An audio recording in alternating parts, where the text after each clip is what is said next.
안녕하십니까?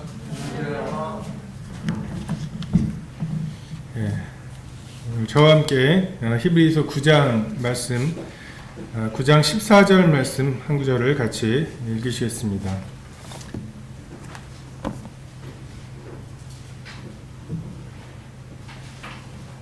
히브리서 9장 14절 말씀입니다.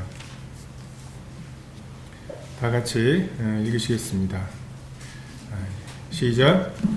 하물며 영원하신 성령으로 말미암아 흠없는 자기를 하나님께 드린 그리스도의 피가 어찌 너희 양심을 죽은 행실에서 깨끗하게 하고 살아계신 하나님을 섬기게 하지 못하겠느냐. 제가 전에 어떤 순복음 계열에 다니는 분과 좀 이야기를 나눈 적이 있습니다.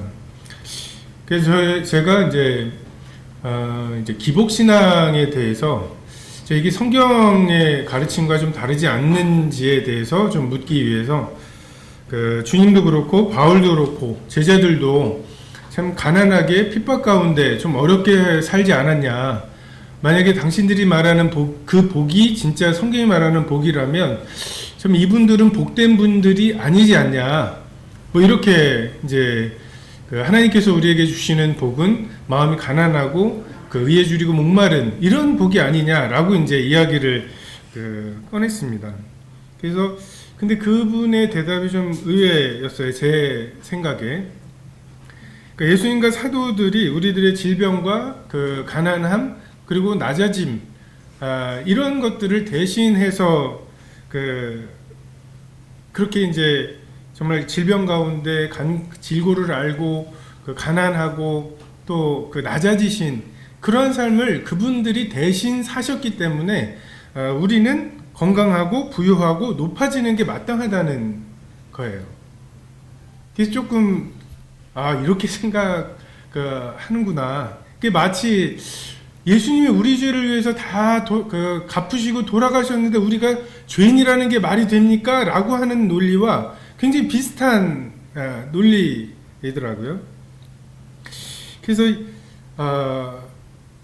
주님의 예수 그리스도의 사역에 어떤 두 가지 측면이 있다. 그러니까 우리를 대신하신 측면과 우리의 본이 되시는 측면. 근데 우리가 이것을 그냥 어떤 한쪽으로만 생각을 하다 보면 성경이 말씀하시는 바와 좀 다른 예수님께서 우리의 대속 제물이 되시는 것까지는 괜찮은데 예수님이 우리의 길이 되시는 것을 간과하는 측면이 생길 수가 있고요. 그래서 그냥 난 예수님 믿은 적이 있어. 그래서 나는 구원 받은 게 확실해. 여기에서 끝나고 예수님이 우리의 죄를 담당하셨다면 또 우리도 또한 누군가의 죄를 담당해야 되는, 물론 예수님께서 우리의 죄를 대신해서 죽으신 그 대속의 의미는 아니지만 예를 들어서 우리 주위에 정말 자기가 죄 가운데에서 쾌락을 즐기고 또 게으르고 그래서 그래서 지금 젊었을 때 뿌려놓은 것이 없어가지고 나이 들어서 고생하는 사람들이 있을 수 있잖아요. 그건 자기 탓이에요. 근데 그것이 자기의 죄 때문에 당하고 있는 거기 때문에 그건 네가 죄를 지었고 네가 게을렀고 그러니까 네 탓이고 그러니까 네가 책임져야 돼 라고 하는 것이 주님의 대속의 원리가 아니라 예수님이 우리가 마땅히 져야 할 짐을 예수님께서 대신 지신 그 대속, 이게 우리를 구원했죠. 그리고 그래서 우리가 죄가 없다고 하나님 앞에 당당히 나아간다고 주장할 수 있는 이런 예수님의 대속의 측면뿐만 아니라 예수님이 우리를 그렇게 대하셨으니 우리도 그 사람을 그렇게 대해야 한다. 그 사람 탓이지만 그 사람의 짐을 내 짐으로 여기는 이 본으로서 예수님을 따라가는 이 두 가지가 병행되지 않을 때 우리의 신앙이 굉장히 좀 절뚝발이처럼 교회에서 예수님의 어떠하심을 깊이 묵상할 때에는 정말 그거보다 더 신령하고 거룩한 게 없어요. 그냥 그러다가 밖에 나가서 100데나리온을 나에게 빚진 자를 멱살을 잡고 옥에 가두는 이 두 가지가 모순이 된다는 걸 모르는 채 내가 40달란트 탕감받은 것에 대해서 또 100데나리온 탕감해줘야 될 사람에게 적용하지 않는, 이것이 우리를 괴물로 만들 수도 있다.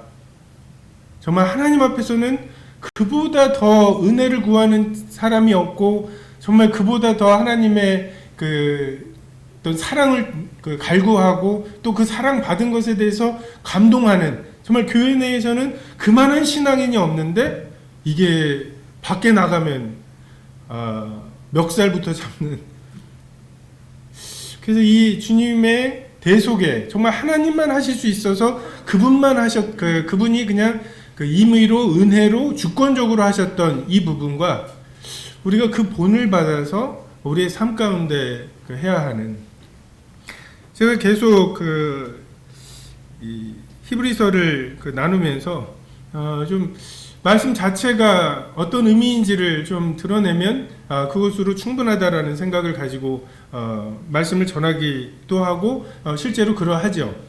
하지만 사실 히브리서는 예수님이 어떤 분이냐에 대한 논쟁 가운데 있었던 사람들에게 예수님이 이런 분이다, 정말 니네가 대제사장 또는 성전에서 드리는 제사 이런 것과 비교가 안 되는, 정말 천사보다 모세보다 그리고 지금 너희가 드리는 성전의 제사보다 훨씬 더 뛰어난 분이라고 하는 것을 지금 입증하고 있는 그런 말씀이죠.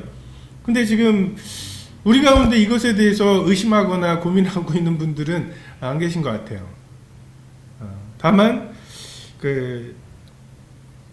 예수님이 정말 그러한 분이고 그렇게 사셨다면 또한 우리도 또한 그렇게 살아야 하는 것이 마땅하지 않은가.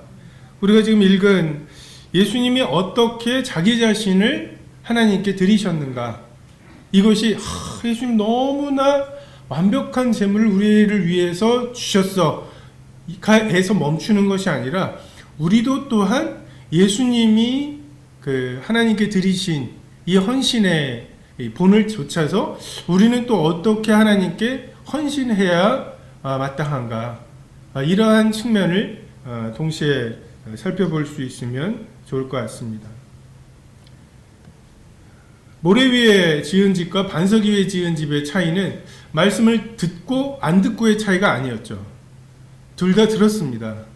근데 그 들은 대로 행한 사람과 그렇지 않은 사람의 차이가 모래와 반석의 차이인 것처럼, 예수님이 어떠하신 분인지를 듣는 것은 굉장히 중요하죠. 이해하는 것 굉장히 중요합니다. 그런데 그 이해한 말씀대로 우리가 우리의 삶에 예수님을 길 삼아서 어디로 가야 되지? 내가 이 사람을 어떻게 대해야 되지? 내가 이 시간과 돈을 어떻게 써야 되지?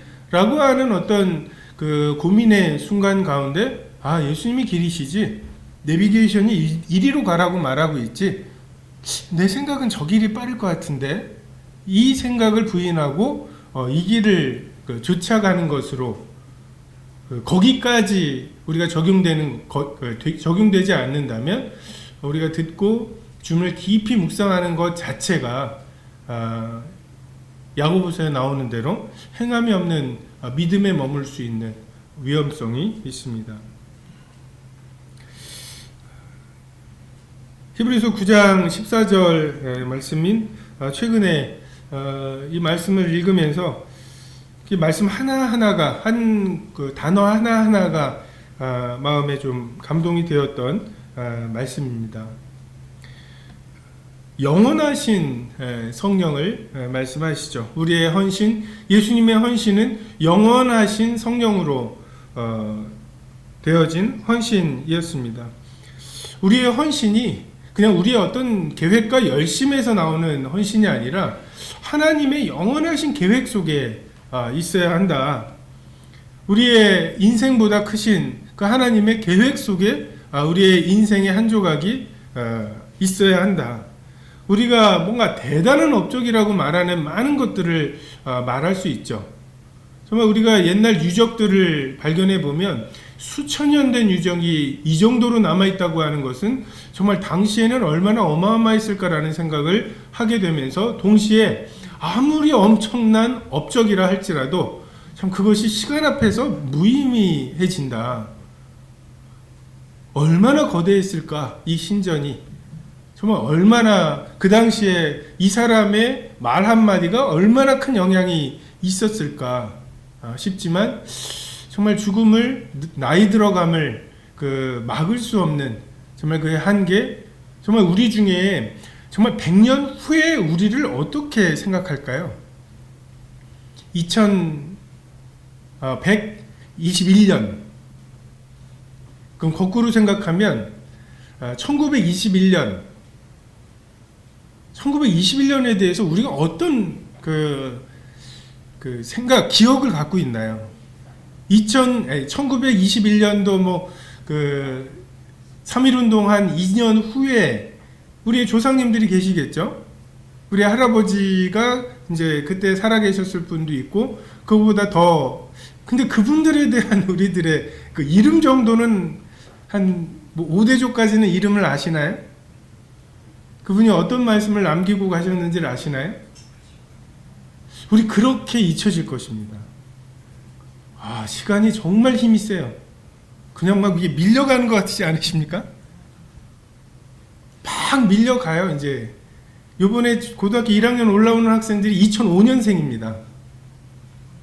2005년에 태어난 2002년 월드컵은 몰라 이러면서 놀라다가 이제는 월드컵은커녕 2005년도에 태어난 아이들이 이제 보고 이제 2000년대생들이 이제 군대 가 있습니다.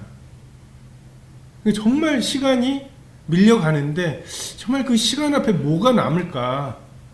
정말 홍수같이 정말 이 우리들을 쓸어가는 이 시간 앞에서 무엇이 남을까? 무엇이 영원할까? 정말 세상이 창조되기도 전에, 시간이 존재하기도 전에 창세전에 하나님의 계획 속에 있었던 정말 그 계획, 그 목적 속에 우리를 밀어넣지 않으면, 그 반석 위에 우리의 인생을 꽂아놓지 않으면 다 쓸려갑니다. 이 영원하심 속에 우리가 우리의 정말 눈 깜짝할 사이에 불과한 우리들의 인생을 집어넣는 것이 필요하죠. 그래서 우리가 조금 조바심, 일희일비 이것을 좀 조심할 필요가 있습니다. 정말 믿지 않는 분들도 그런 말 하죠. 관뚜껑에 못 들어가기 전까지 끝난 게 아니라고. 반전이 있을 수 있다는 거죠. 정말 요셉이 정말 팔려간 이후로 총리가 되고 부모를, 가족을 다시 만날 때까지 정말 그의 인생이 얼마나 후회하려면 얼마나 많은 후회 가운데 있을 수 있었을까. 그때 그러지 말았어야 되는데, 그때 이랬더라면, 보디발이 여긴 그냥 한번 그렇게 넘어갔더라면, 이런 오만 생각들. 아니 왜 잘 맡은 간원장은 왜 안 부르는 거야 하면서 정말 그가 풀려난 이후로 그 한 달이 얼마나 또 길었겠습니까?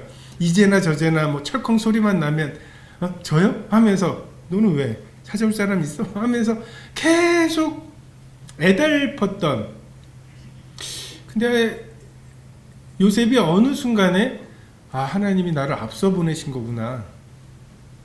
이것을 알았습니다. 처음에 형을 만났을 때 정말 그 아버지가 살아계시다는 말 때문에 막 눈물이 쏟아지는 와중에도 급하게 하지 않았어요. 그 동생을 데려오라고 하고 동생을 종 삼을 테니까 나머지는 가라고 하고 그 형들의 태도를 그가 굳이 보았습니다.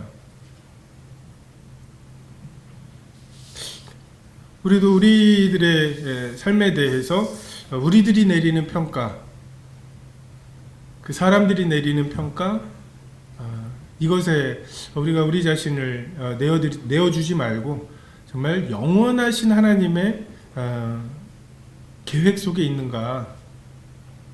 정말 지난 일주일 동안 세상에서 평가해주는 업적이나 내가 나 자신을 평가해도 한심한 이럴 수 있지만 하나님께서 혹시 그 가운데에서 일구어내실 영원한 것이 있을 수 있다라고 하는 희망을, 소망을 가질 필요가 있습니다. 또한 예수님의 헌신은 성령으로 말미암은 것이었습니다. 우리는 여전히 약속하신 것을 기다릴 필요가 있습니다. 성령님이 우리 구원받을 때 우리 마음에 내주하시지만 이제 그것으로 도장 찍었고 그 다음으로는 내가 내 의지와 내 노력으로 그 하나님을 기쁘시게 하는 것이 아니라 우리 속에 내주하시는 성령께서 하나하나 한 걸음 한 걸음을 인도하시고 말씀을 읽을 때 말씀을 깨닫게 하시고 그 말씀으로 내 발의 등이요 내 길의 빛이 되게 하셔서 이리저리로 우리를 인도하시도록 내어드릴 필요가 있죠.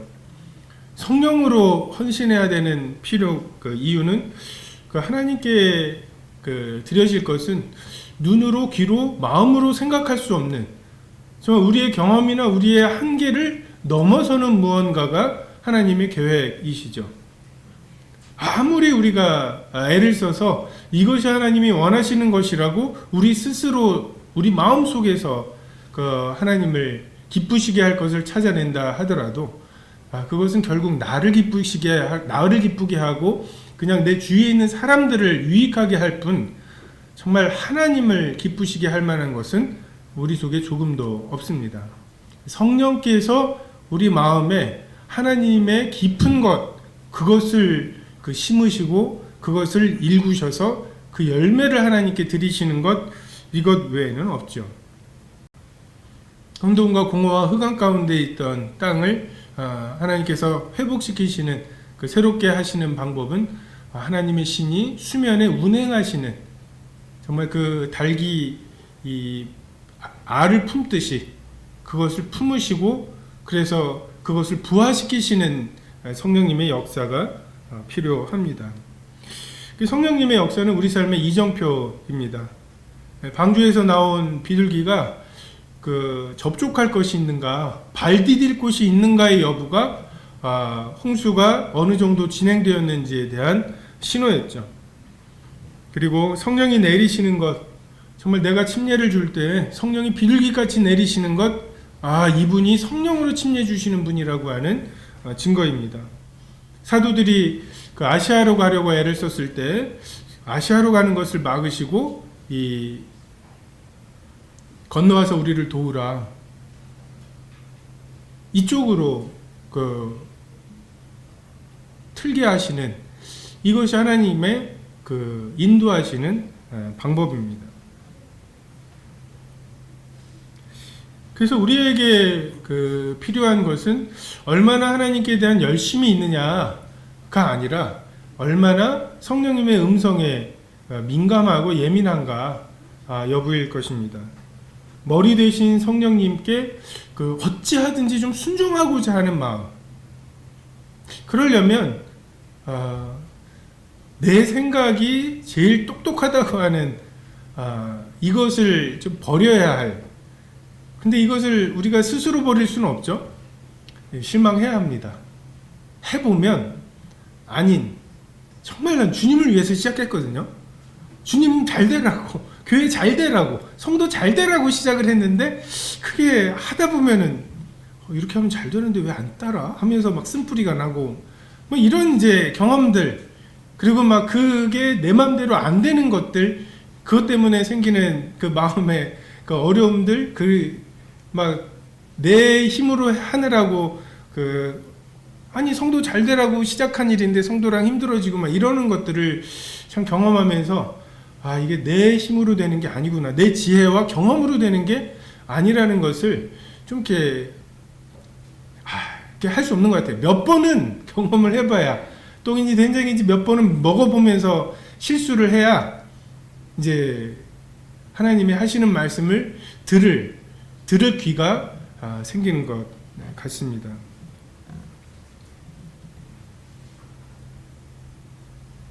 하나님께서 우리에게 이루신, 그리스도께서 우리에게 이루신 구원의 핵심은 성령을 주실 수 있는, 예수님의 어떤 구원의 십자가를 달리시고 다 이루시고 이 모든 것이 결국 뭐냐? 성령을 주실 수 있는, 하나님께서 원하는 사람들에게 성령을 주실 수 있는 권리, 이것을 되찾으신 거죠. 아담과 하와를 흙으로 만드시고 그 코에 생기를 불어넣으시는 그 예수님께서 부활 후에 제자들을 만나셔서 숨을 내뱉으시면서 하셨죠. 성령을 받으라고.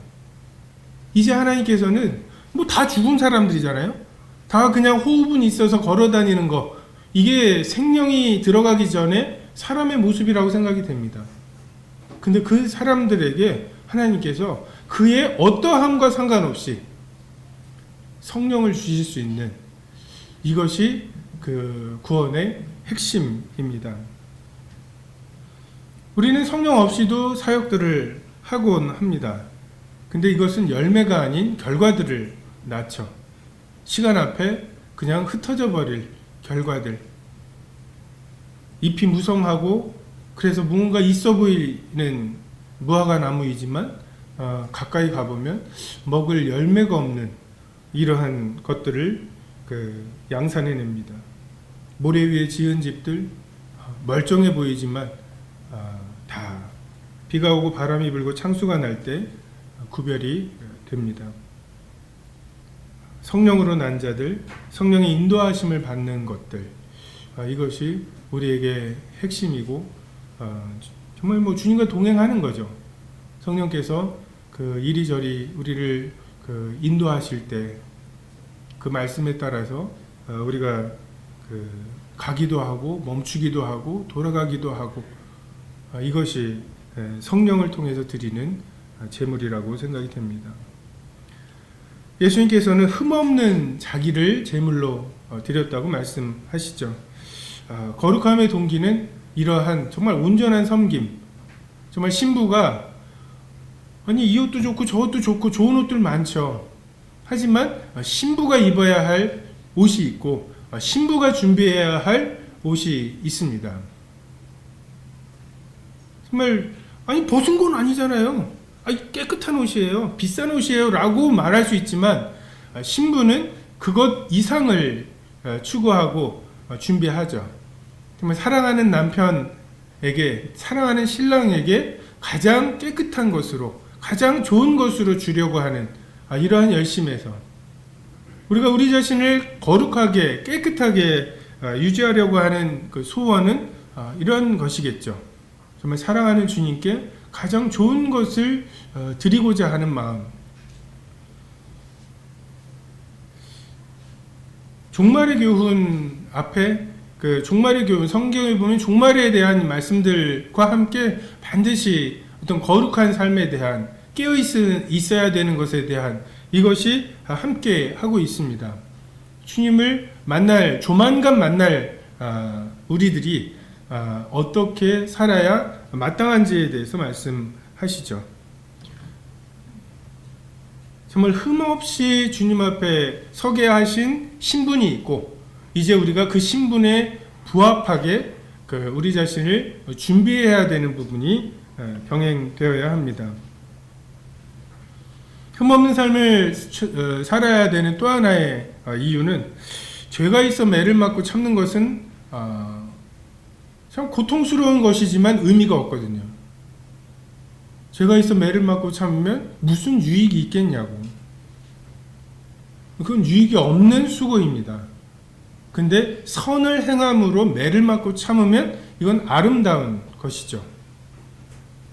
우리가 주님 앞에 살아가면서 왜 이런 어려움이 생기지? 왜 이런 고난이 생기지?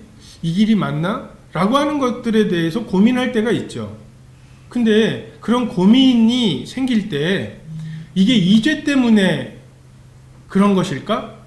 이런 어떤 마음이 흩어지는 이런 것 없이 나는 주님 앞에 주님의 인도하심을 받았고 정말 주님께서 가라고 하셔서 여기로 왔고, 근데 이렇게 당하는 고난에 대해서 이건 온전히 하나님의 뜻이라고 하는 확신 가운데 그 고난을 견딜 수 있는 이 확신이 흠없는 삶에서 나온다고 생각이 됩니다. 정말 우리가 부끄러움이 없이 주님 앞에 살아가다가 당하는 고난들에 대해서 이건 주님께로부터 온 고난이다, 우리가 견뎌야 되는 고난이다, 돌파해야 되는 고난이다 라고 하는 그 확신과 평안함 가운데 살기 위해서 우리는 선을 행함으로 매를 맞고 참는 이러한 목표를 가질 필요가 있습니다. 또한 주님께서는 자기를 들이셨죠. 자기의 피를 들이셨고, 그 생명이 피에 있으므로 피를 드린다고 하는 것은 자기의 생명을 드리는 것이죠. 우리는 나 말고 다른 것을 하나님께 드리고 그것으로 좀 하나님께 무언가를 드렸다고 좀 하고 싶은, 그러니까 나의 무언가를 드리는 것으로 나를 드리는 걸 대신하고 싶은 이런 마음들이 있습니다. 근데 주님께서는 나 자신을 드리셨죠. 자기 자신을 드리는 것 외에는 합당한 주님께 드릴 그 제물에 합당한 것이 없습니다. 제가 대학 다닐 때쯤에 굉장히 유명했던 책이 그 제자입니까? 라는 책이었습니다. 근데 그 안에 보면 제자가 되려면 자기를 부인하고 자기 십자가를 지고 따라야 되고 자기의 소유를 다 팔아 가난한 자에게 주고 따라야 한다. 그랬더니 어떤 사람이 그 주님을 따르기 위해서 드려야 되는 목록들을 씁니다. 아파트도 있고 뭐도 있고 막 해요. 아파트 있으시죠? 하고 쓰고 뭐 모두 있으시죠? 자동차도 있으시죠? 하고서 자꾸 써요. 그러니까 이 사람이 설마 그것도 가져가고 이것도 가져가고 다 가져갈 줄은 모르고 있다가 막 하다가 어느 순간에 아니 그렇게 다 가져가면 전 우리 가족밖에 안 남아요 라고 말을 해요. 가족을 빼먹을 뻔했군요 하고서 이제 가족도 씁니다. 어머니 아버지 다 써요. 그러니까 이 사람이 화가 나가지고 이제 내 몸뚱아리밖에 안 남았다고, 그걸 빼먹을 뻔했네요 하고서 몸뚱아리, 자기 자신을 드리는,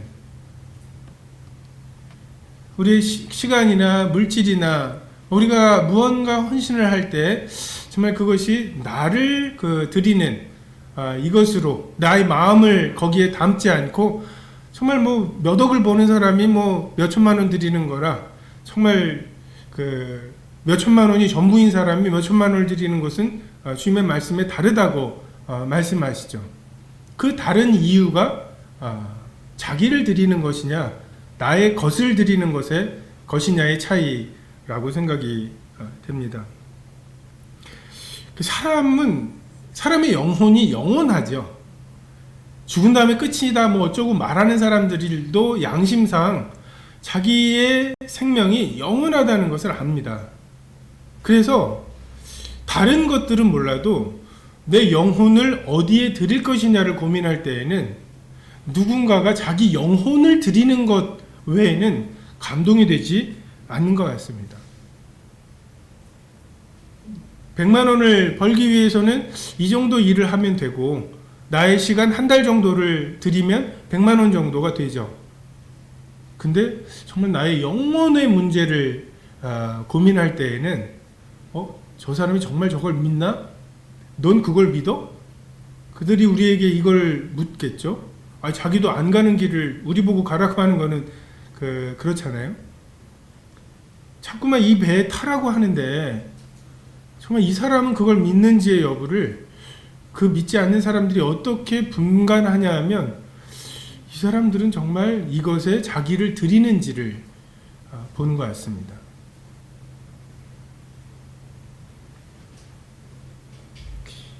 주님께서 우리를 위해 자기 자신을 드리셨죠. 로마 황제로 오셔가지고 그냥 황제로서 잘 다스리시는 것으로 이 천연왕국을 만드신 게 아니라 정말 자기 자신을 드리러 이 땅에 오셨고, 우리가 아직 죄인 되었을 때 그리스도께서 우리를 위하여 자기를 드리심으로 하나님께서 우리에 대한 자기의 사랑을 확증하셨느니라.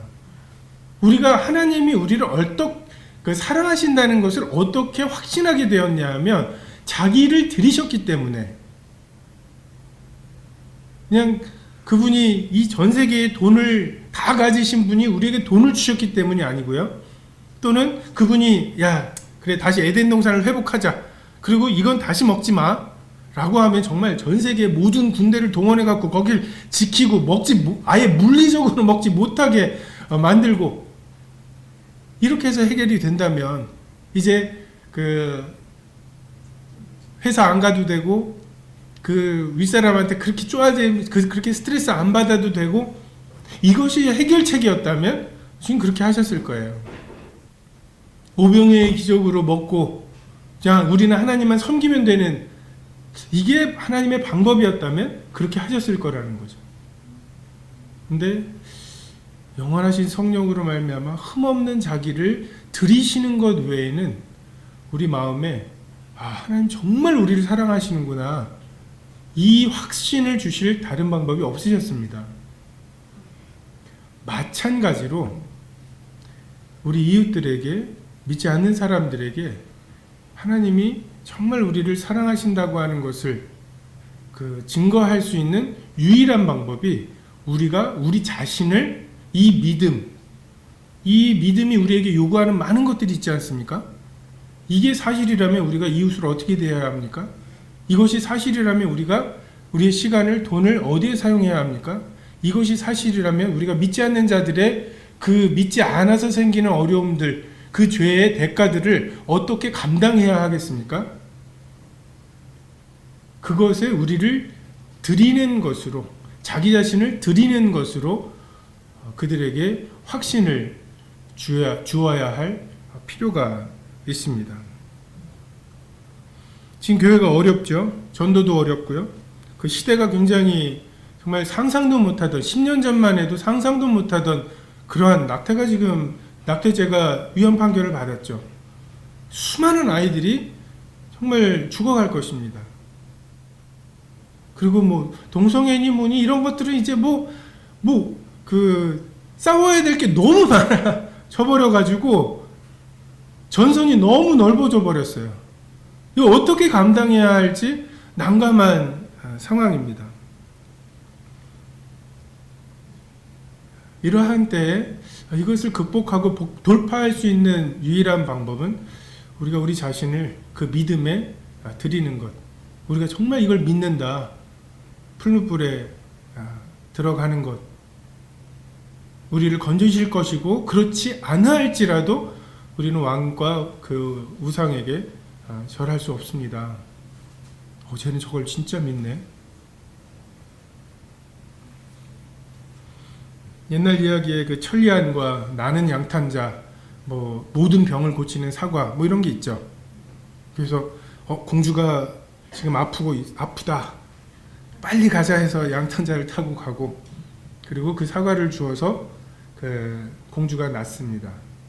누구랑 결혼해야 되는지. 근데 사과죠. 자기를 드리는 것. 그래서 사과는 안 남아 있어요. 나머지는 남아 있는데, 이 차이는 극복할 수 없는 것입니다. 이렇게 드려진 그 주님의 희생으로 인해서 일어나는 일이 무엇입니까? 양심을 깨끗하게 합니다. 우리가 우리 자신을 정말 그것에 드릴 때, 너 이거 죄야, 이거 죄인이야, 이런 얘기를 안 하더라도, 쟤는 저걸 정말 믿네? 죽으면 끝이 아니라는 걸 진짜 믿네? 심판이 있다니까 저렇게 사는 거 아니야? 이러한 정말 우리 자신을 드린 그것이 누군가의 양심을 두드립니다. 깨뜨립니다. 두렵게 합니다. 방주에 들어온 사람이 아무도 없었죠. 근데 그 산 위에 지어지고 있는 그 방주가 그 시대 사람들을 정죄했습니다.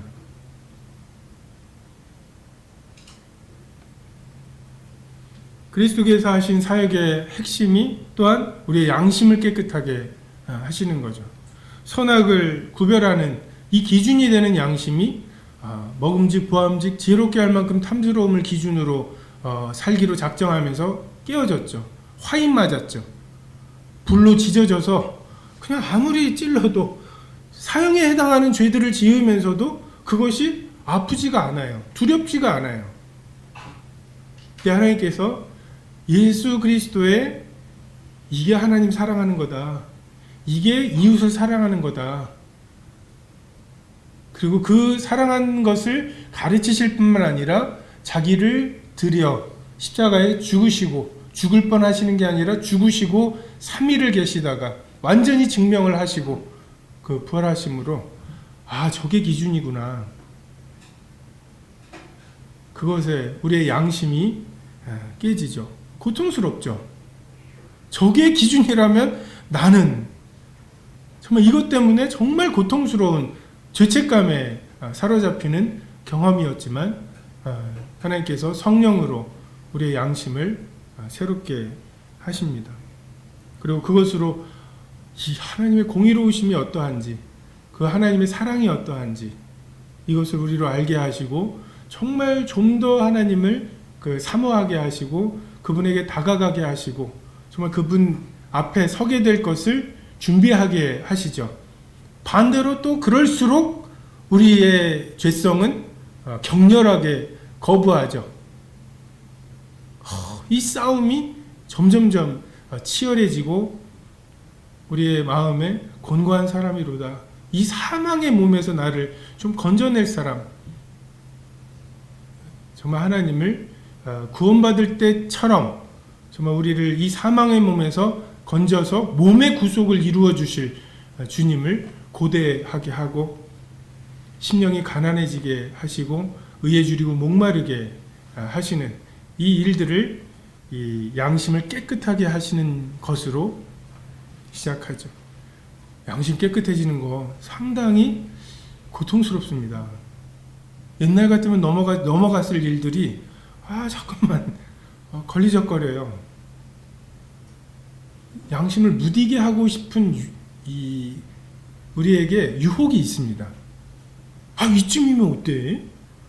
이렇게 사는 사람도 있는데? 라고 말하고 싶은, 내가 나를 설득하고 싶은 유혹이 계속 있어요. 오늘이라고 일컫는 동안에 우리가 그 완고하게 됨을 면하지 않으면 이게 일주일이면 굉장히 많이 얹혀져 있습니다. 양심을 깨끗하게 하는 것, 그리고 정말 주님을 계신 그대로 보는 것처럼 사귀는 것, 그래서 주님이 너무 가까이 계신 것, 사실 고통스러운 면들이 있지만 우리의 속에 두신 양심과 성령님은 또 그렇지 않은 것을 못 견뎌 하시니까 우리가 성령을 조차 행할 때 육신의 소욕을 이루지 아니하는, 그래서 성령과 육신의 소욕이 서로 싸우는 거죠. 싸워서 성령의 소욕을 이루지 못하는 것도 안타까움이지만 사실은 그 싸움 때문에 육신의 소욕도 일을 못해요. 지금 코로나 때문에 우리도 못 모이잖아요. 근데 술집들도 망해 가더라고요. 참 많은 악한 일들도 지금 못 하고 있어요. 5명 이상 못 모이기 때문에 못 모이고 있습니다. 너무 이렇게 코로나 핑계만 대지 마시고 코로나 때문에 지금 하나님께서 사회를 또 정화시키시는, IMF 때 기업들이 접대 비용을 다 쓰지를 못해가지고 사회가 상당히 깨끗해진 면이 있어요. 메르스 때 이 홍대 거리가 얼마나 썰렁했습니까? 주님의 어떤 주권을 그냥 좀 기다릴 필요도 있다는 생각을 합니다. 감사하게도 다음 주에는 그래도 지금 신청하신 지금보다 한 2배 정도 모일 수 있게 2단계로 낮아지니까 좀 더 많은 성도님들이 함께 하실 수 있으리라고 생각이 됩니다. 이 양심을 회복시키시는 방법이 주님의 자기를 드리신 희생이었던 것처럼 우리가 우리 주위 사람들에게 그들의 양심을 새롭게 할 수 있는 방법도 우리가 우리 자신을 드리는 이것일 것입니다. 이것 외에는 우리가 감동을 잘 안 받아요. 30분 만에 무슨 이렇게 텔레비전에서 뭔가 기획을 해가지고서 30분 만에 만들어낸 감동은 또 30분 만에 사라집니다. 불끈하죠. 나도 저렇게 살아야지. 야, 저런 역경 속에서 저렇게 극복해낸 사람이 있어? 하면서 막 내가 못할 게 뭐야 하면서 이렇게 시작을 하지만 사람 아주 깊은 곳, 가장 깊은 곳을 터치할 수 있는 것은 하나님이 설계하셨기 때문에 하나님이 아시죠. 성령께서 우리에게 그 힘을 주시는데 정말 이 광야로 갈 힘을 주시는 거죠. 우린 성령님에게 자꾸만 이제 뭐 내게 능력 주시는 자 안에서 내가 모든 것을 할 수 있느니라 라고 이제 말을 하죠. 고3 때 굉장히 많이 외웠던 말씀인 것 같아요. 한 뼘도 넘는 이 배치표에는 안 된다고 말하지만 이 한 뼘도 넘는 대학을 써놓고는 내게 능력 주시는 자 안에서 내가 모든 것을 할 수 있으니까 하면서 막 이렇게 땡깡을 부리. 근데 그 문맥을 보면 사도 바울이 내게 능력 주시는 자 안에서 나는 그 가난함을 견뎌낼 수 있다라고 하는 의미이죠. 광야로 가라고 말씀하실 때 그것에 순종할 힘을 성령께서 주시고 그 겟세마네의 고민 가운데 나는 정말 이 길로 죽어도 가고 싶지 않은데 십자가의 길을 갈 수 있도록 하는 힘을 주시는 게 성령께서 하시는 역사입니다. 살아계신 하나님을 섬기도록 하는 것이 주님의 헌신의 결과이죠.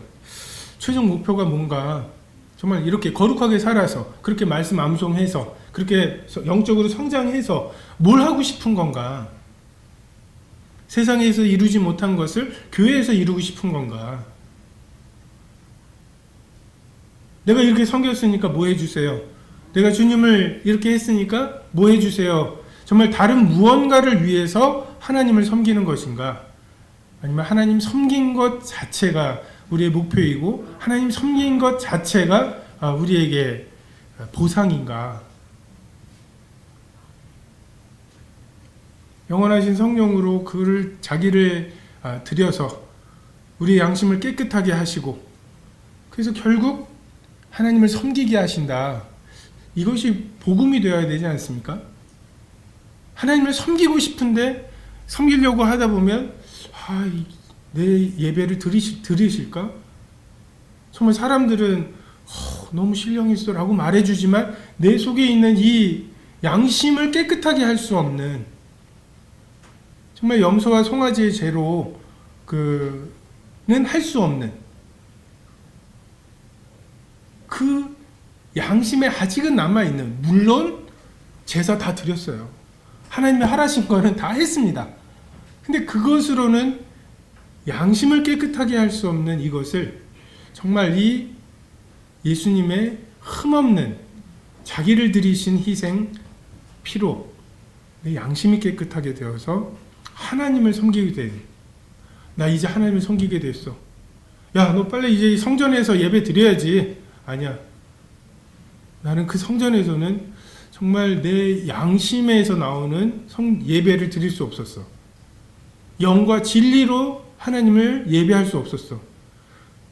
율법의 절차대로 다 하기는 했지만 그래서 사람들은 야, 그런 죄까지 야, 대단하네 하면서 칭찬을 해줬지만 내가 예수 그리스도 앞에서야 비로소 양심의 깨끗함을 얻어서 살아계신 하나님을 살아계신 하나님처럼 섬길 수 있게 되었어. 이게 이분이 진짜라고 하는 증거야.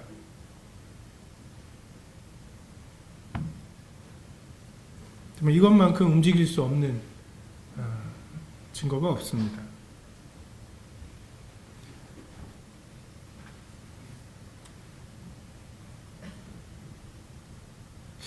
이것이 구원받고 싶다는 말의 의미여야 하죠. 나 하나님을 섬기고 싶은데 내 섬김이 하나님께 받아들여질지 확신할 수 없다. 이 고민을 하고 있는 사람에게 예수 그리스도의 그 보혈이 비춰져서 나 이제 하나님을 마음껏 섬길 수 있게 되었다. 양심의 거리낌 없이 마음껏 하나님을 섬기게 되었다고 하는 것이 구원의 기쁨이어야 할 것입니다.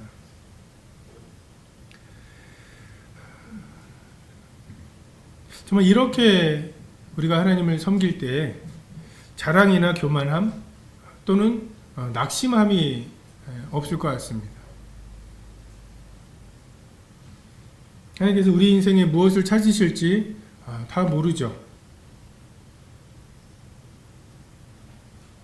너무 쉽게 우리가 우리 자신을 결론을 내고 우리 인생의 목표는 이건데 이렇게 살고 있어 라고 낙심해하기도 하고 또는 쟤는 왜 저렇게 살아?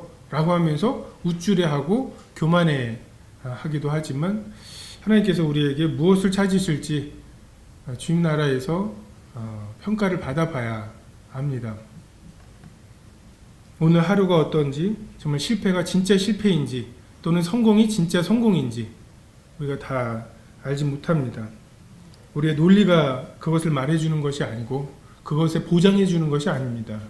우리 인생이 성공해서 성공한 거고 실패해서 실패한 게 아니라 다만 우리를 붙잡고 계시는 그 하나님, 그분의 성품, 그의 신실하심과 그분의 능력이죠. 저는 요셉에게 꿈을 주셨지만 요셉이 총리가 될 때까지 그 꿈을 이루기 위해서 애를 썼다라고 하는 말에는 동의하기가 좀 어렵습니다. 이게 총리가 될 꿈이야. 내가 이렇게 팔려간 거 보니까 애굽에서 총리가 되려나? 이거를 다 이해하고 그래서 총리 될 준비를 했기 때문에 총리가 되었다. 그건 아닌 것 같아요. 그냥 하나님의 주권입니다. 난 너를 총리로 삼을 거야. 나중에 네가 우연히 총리가 됐다고 말하지 못하게 내가 너의 17에 꿈을 줄 거야. 이것은 나의 의지야. 내가 너를 애굽의 총리로 삼아서 이 70명밖에 안 되는 부족을 민족으로 만들려고 하는 나의 꿈, 나의 목적이야. 그리고 이 민족을 통해서 여자의 후손을 줄 거야. 이게 그냥 그분의 작정하심에 대한 것이지. 이게 이 요셉이 그것을 꿈 줬으니까 네가 알아서 잘 가꿔서 나에게 그 총리로서 총리가 된 다음에 나에게 그걸 열매를 나에게 드려. 이것은 아니라는 거죠.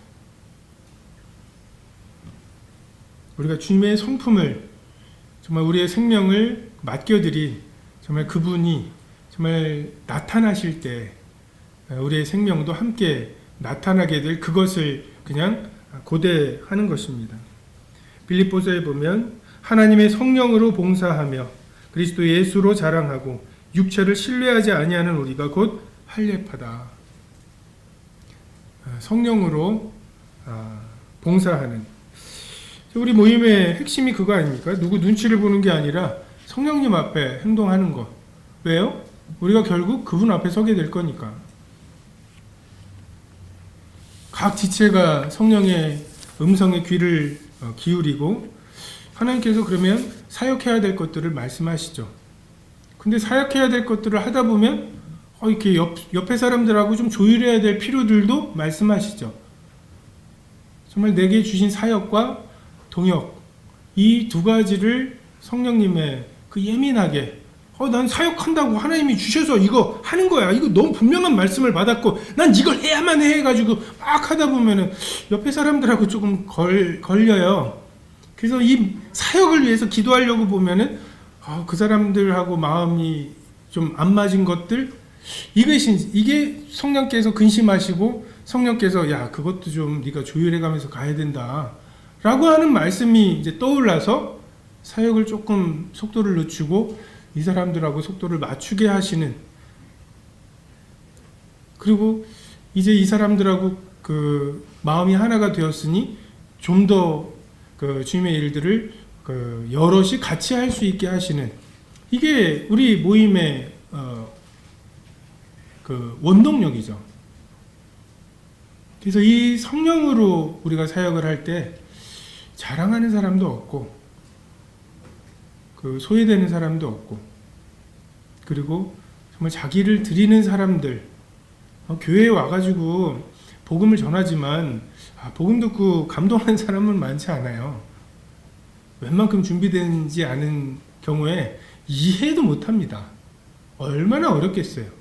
2000년 전에 누군가가 날 위해서 죽었는데 그분이 하나님이시래요. 너무 어려운, 지금 하나님이 계시냐 여부를 지금 이해하기 어려워하는 사람들에게, 근데 우리 모임에 와서 자기를 드린 사람들, 이 사람들의 헌신을 보면서 우리의 양심이 깨집니다. 진짜 이걸 진짜 믿는 사람들하고 같이 있는 거 되게 무서운 거예요.